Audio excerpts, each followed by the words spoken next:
Umagang kay ganda, monitoring po muna tayo ng ating mga itinanim. Ayan, pinagpapawisan na pong muli ang inyong lingkod. Ang maestro panaderong gala. Ayan, monitor po tayo ng ating mga itinanim.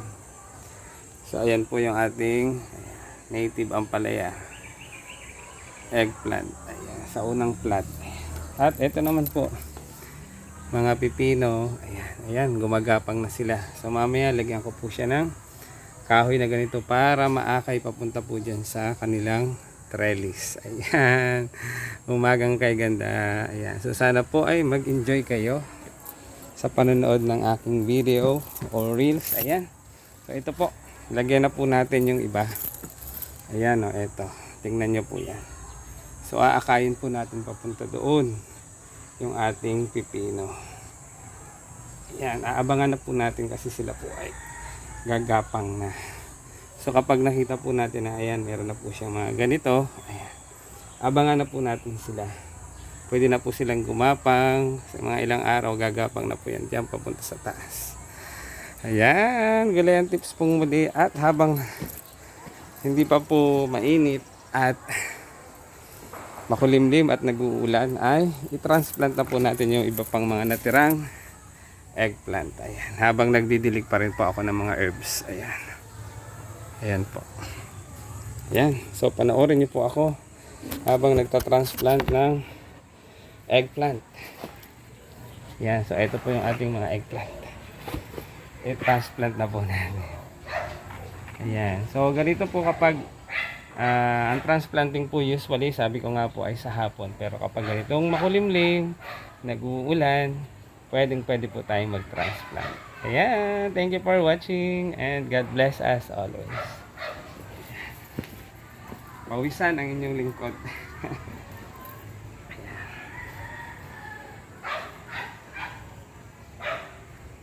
So hindi po masyado malalim. Ayan.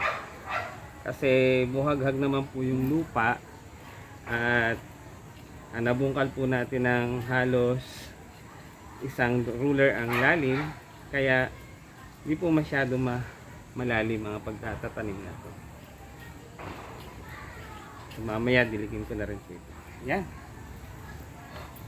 Ingatan din po natin huwag apakan yung ating plat. Ayan no, tingnan nyo po. Ayan.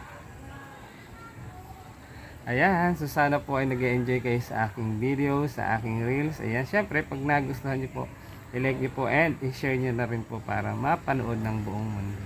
Kung kayo po ay may mga comment and suggestion, i-comment nyo lang po dyan sa comment section. Don't forget to like and share. Ayan. So ginagawa ko po ito habang vacant pa po tayo. So sabihin nyo, ba't di nagtuturo si sir? Ayan. So vacant ko pa po ngayon oras. Then mamaya po before mag 9 o'clock, ayan, magkaklase na tayo. Then maaga rin pong pumasok ang inyong lingkod. Kaya marami tayong nagagawa dito sa gulayan. Thank you for watching. Ay, pawis na naman. So masarap pagpawisan. Ayan. May dala po ako mga ganito extra t-shirt para kung sakaling pagpawisan tayo ay hindi yung ating pang uniforme.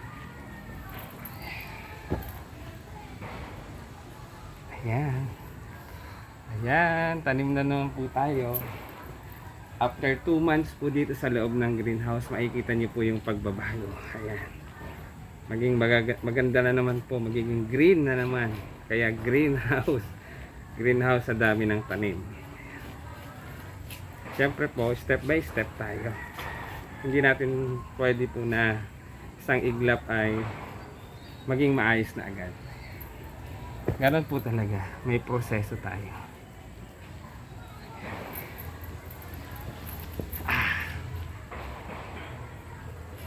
Ayan. So, ito pong paraan ng pagtatanim ko dito sa mga eggplant na to ay nasa gitna. Ayan. Nasa gitna po yung mga eggplant na tinatanim natin. Why? Kasi po, lalagyan ko po yan ng mga mustasa or pechay sa bawat gilid. Para intercropping din po ulit ang gagawin natin. Na kahit ilan lang yung plat, pero maraming tanim. Ayan, multiple cropping.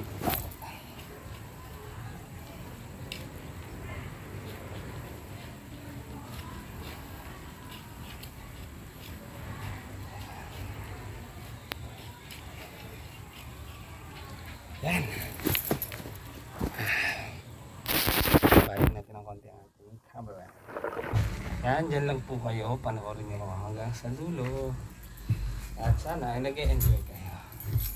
At mas mahalaga ay meron kayong natututunan kahit konting kaalaman sa inyong lingkod.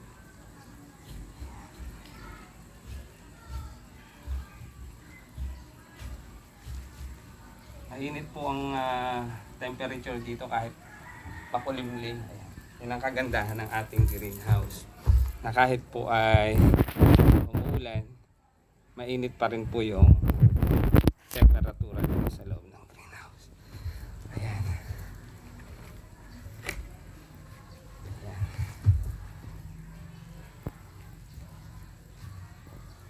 Yung dun po sa may mga pipino at native ampalaya, ang paraan ko na po ng pagtatanim dun ay mazigzag. Ayan.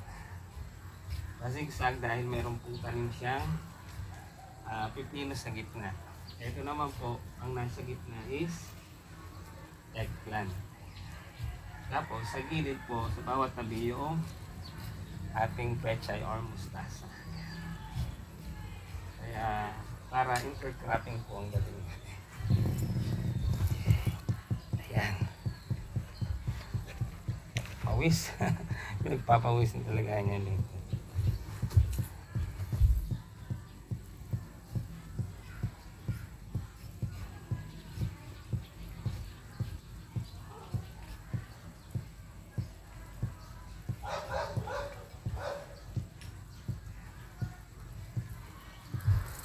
Ayan.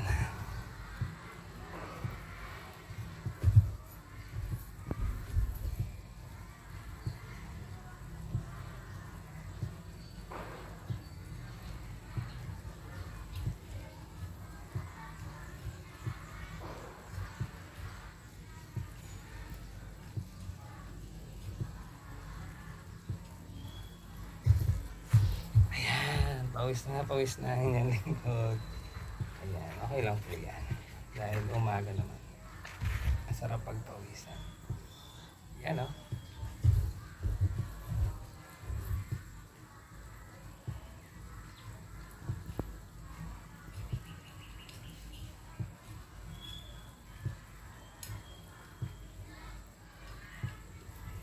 Ayan.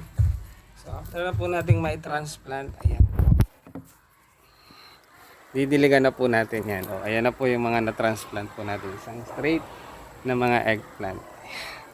Then, ito po empty sa gilid. Tataniman po natin ng mga mustasa.